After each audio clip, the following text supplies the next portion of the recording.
welcome to the Crimson Den. Today I'm with Fox as always.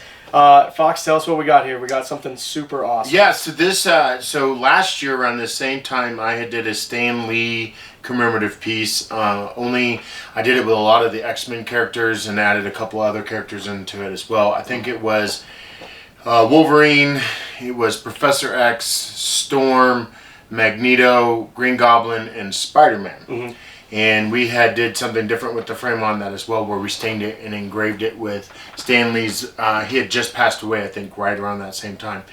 And so it was a commission piece. At the Colorado Springs convention in August, we were approached by another gentleman who had saw that picture and was talking about how he liked it. I don't know if you remember that conversation. Yeah.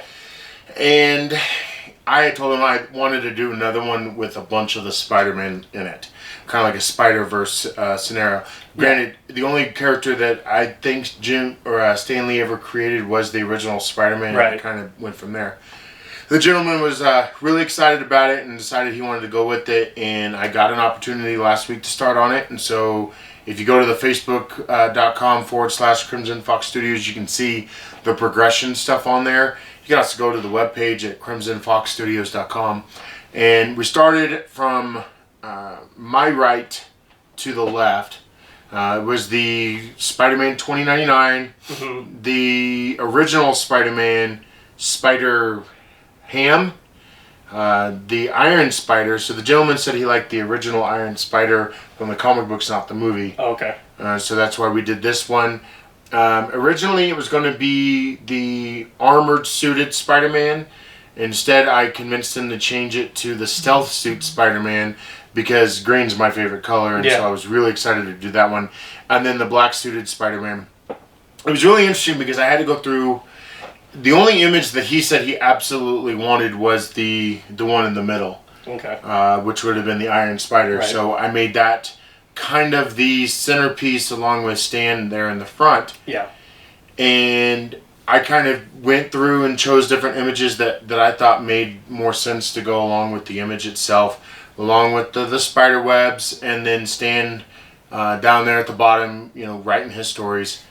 And that's how we came up with the images itself. That's cool, yeah. So it sounds like he gave you a lot of freedom. Yeah. Besides that one image to kind of do what you want with it.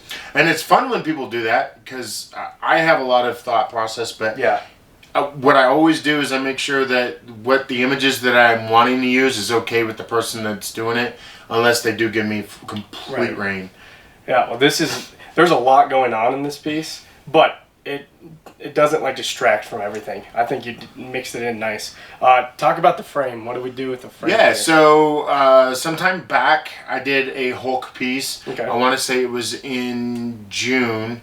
I did it for the Colorado Springs, or not Colorado Springs, the Hutchinson Smallville Convention, Hutchinson, Kansas.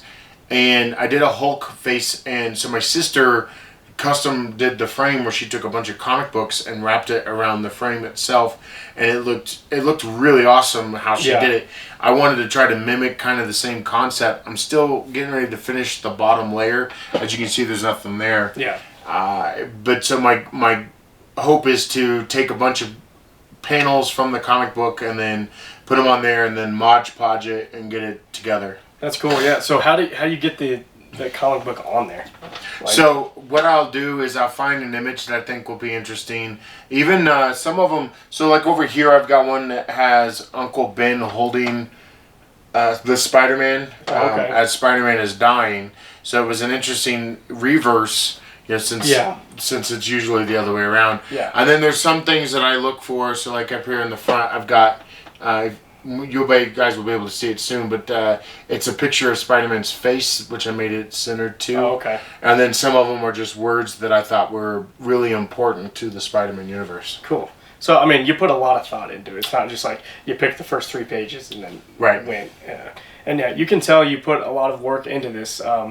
And it goes so the panels you've chosen go really well with the images in there, and which just adds a lot to this piece. So I think the customer's gonna be really pleased. He's seen it. He's really excited to get it. And then so we're gonna meet up here in a couple weeks, and I'm gonna hand it over instead of ship it. Oh, okay. I don't want to take the chance of it.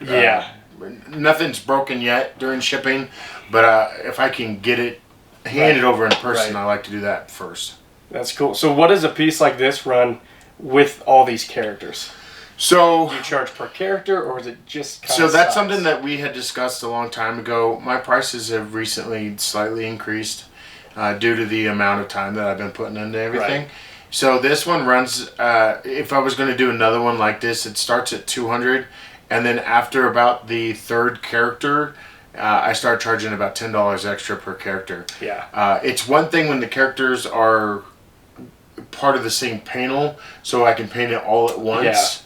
Yeah. But when you start doing, so each of these characters I had to do individually. Right. And so you're looking at, I want to say I spent an hour on each image roughly. So what, 1, 2, 3, 4, 5, 6, 7 images. That's 7 hours, and an additional 2 hours on the frame, and then cleanup is. So I was spending about 10 to 12 hours on this piece. Yeah, I mean, it shows, like the detail in there is awesome, and like the way you were able to pack everything in this size of frame without it being overwhelming. Well, originally he wanted an 8x10. And I was like, that's not going to happen. Yeah, with all these characters. No. So sometimes, going bigger is good. Not always. Going bigger isn't always the best policy. And I'll tell people what I think will look better for them in that regards. Because I don't want people to pay more than what they're really, right. As you can see, the Stan Lee piece is very small in the front pane. It doesn't take much in the front. Right. But the back is pretty much being completely used. All right. Thanks so much for watching this episode. Please subscribe to the YouTube channel to keep up to date with all the stuff we're working on and to see more videos like this. Till next time. Hey, thanks for watching this video. Please like and subscribe to this channel to stay up to date with all the videos and projects we'll be working on. And also check us out on Facebook, Instagram, and our website at www.crimsonfoxstudios.com.